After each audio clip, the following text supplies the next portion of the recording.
الحمد لله وكفى وسلام على عباده الذين اصطفى أما بعد فأعوذ بالله من الشيطان الرجيم بسم الله الرحمن الرحيم وإذ أخذنا ميثاق بني إسرائيل لا تعبدون إلا الله وبالوالدين إحسانا وذي القربى واليتامى والمساكين وقولوا للناس حسنا وأقيموا الصلاة وآتوا الزكاة ثم توليتم إلا قليلا منكم وأنتم معرضون آمنت بالله صدق الله مولانا العظيم وبلغنا رسوله النبي الكريم الأمين ونحن على ذلك لمن الشاهدين والشاكرين والحمد لله رب العالمين رب اشرح لي صدري ويسر لي أمري واحلل عقدة من لساني يفقه قولي وما توفيقي إلا بالله عليه توكلت وإليه أنيب وَإِذْ أَخَذْنَا مِيثَاقَ بَنِي إِسْرَائِيلَ لَا تَعْبُدُونَ إِلَّا اللَّهَ، اور جب ہم نے پکا وعدہ لیا بنی اسرائیل سے کہ نہ تم عبادت کرو مگر اللہ تعالیٰ کی، وَبِالْوَالِدَيْنِ إِحْسَانًا وَذِي الْقُرْبَى وَالْيَتَامَى وَالْمَسَاكِينِ، اور والدین کے ساتھ، قریبی رشتہ داروں کے ساتھ، یتیموں اور مسکینوں کے ساتھ اچھا سلوک کرو، وَقُولُوا لِلنَّاسِ حُسْنًا، اور ان سے اچھی باتیں کرو، وَأَقِيمُوا الصَّلَاةَ، اور نماز قائم کرو، وَآتُوا الزَّكَاةَ، اور زکوٰۃ ادا کرو، ثُمَّ تَوَلَّيْتُمْ إِلَّا قَلِيلًا مِّنكُمْ وَأَنتُم مُعْرِضُونَ، پھر تم نے پیٹھ پھیری، روگردانی کی، مگر بہت کم میں سے تم میں سے تھے، اس حال میں کہ تم اعراض کرنے والے تھے۔ وَإِذْ أَخَذْنَا مِيثَاقَ بَنِي إِسْرَائِيلَ، وہ زمانہ یاد کرو کہ جب ہم نے بنی اسرائیل سے پکا وعدہ لیا۔ یہاں یہ بتلایا گیا کہ سب سے پہلا عہد جو بنی اسرائیل سے حضرت موسیٰ علیہ السلام کے ذریعے سے احکام کی پابندی کا لیا گیا، وہ یہ تھا کہ اللہ تعالیٰ کے ساتھ کسی کو شریک نہ ٹھہراؤ، کیونکہ اللہ رب العزت ہی ہیں جو تمام جہانوں کے مالک، خالق، رازق ہیں۔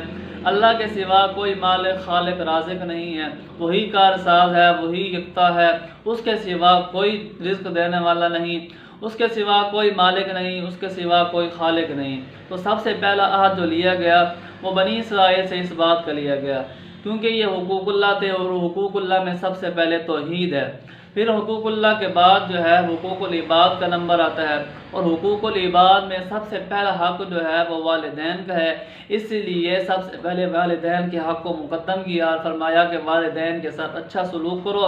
یعنی ان کا احترام کرو، ان کی ہر حاجت کو پورا کرو اور ان کے ساتھ حسن و سلوک سے پیش آؤ۔ پھر والدین کے بعد حکم دیا کہ پھر جو ہے قریبی رشتہ داروں سے اور ان کے ساتھ بھی اچھا سلوک کرو، ان کی مالی امداد کرو، اگر ان کو کوئی ضرورت ہو تو ان کی ضروریات کو پورا کرو اور ان کے جائز حق کو پورا کرو۔ اس کے بعد فرمایا والیتامى والمساکین، کہ یتیموں اور مسکینوں کی بھی مدد کرو۔ آج کل ہمارے ذہن میں یہ بات ٹھہری ہوئی ہے کہ بھئی مسکین اس کو کہتے ہیں کہ جس کی ماں نہ ہو، اور یتیم اس کو کہتے ہیں کہ جس کا باپ نہ ہو۔ حالانکہ یتیم وہ ہے چلو جس کا باپ نہ ہو، لیکن مسکین کے علماء نے دو معنی ذکر کیے ہیں۔ پہلا معنی تو یہ ہے کہ بھائی مسکین وہ ہے کہ جس کے پاس ایک وقت کا کھانا ہو اور دوسرے وقت کا کھانا نہ ہو، اور بعض علماء کہتے ہیں کہ مسکین وہ ہے کہ جس کے پاس ایک وقت کا بھی کھانا نہ ہو۔ تو یہاں پر حضرت موسیٰ علیہ السلام کے ذریعے سے بنی اسرائیل کو یتیموں اور مسکینوں کے ساتھ بھی اچھی طرح سلوک کرنے کا اور ان کو جو ہے ان کے ساتھ نیکی کرنے کا حکم دیا گیا، اور ان کو یہ بھی حکم دیا گیا کہ ان کے ساتھ ہمیشہ اخلاق کے ذریعے سے پیش آؤ، اور ان کو ہمیشہ اخلاق کے ساتھ پیش آؤ اور ان کے ساتھ حسن و سلوک کرو۔ آگے فرمایا کہ نماز قائم کرو اور زکوٰۃ ادا کرو۔ اس وقت جو تورات کے اندر یعنی بنی اسرائیل کو جو زکوٰۃ کا حکم دیا گیا تھا، اور موسیٰ علیہ السلام کے زمانے میں اسی کا ہی حکم دیا گیا۔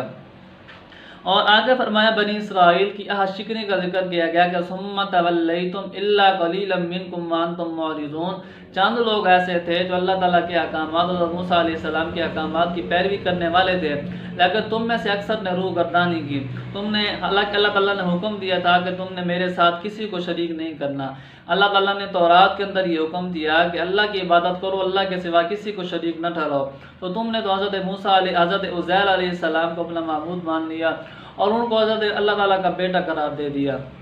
اور تم نے اللہ تعالیٰ کے احکامات کی نافرمانی کی، اللہ تعالیٰ کے عہد کو توڑا۔ تو یہاں پر چونکہ آیات کا خلاصہ یہ نکلا کہ اللہ تعالیٰ نے ان سے جو عہد لیا تھا اس عہد کو پورا کرنے کا حکم دیا گیا،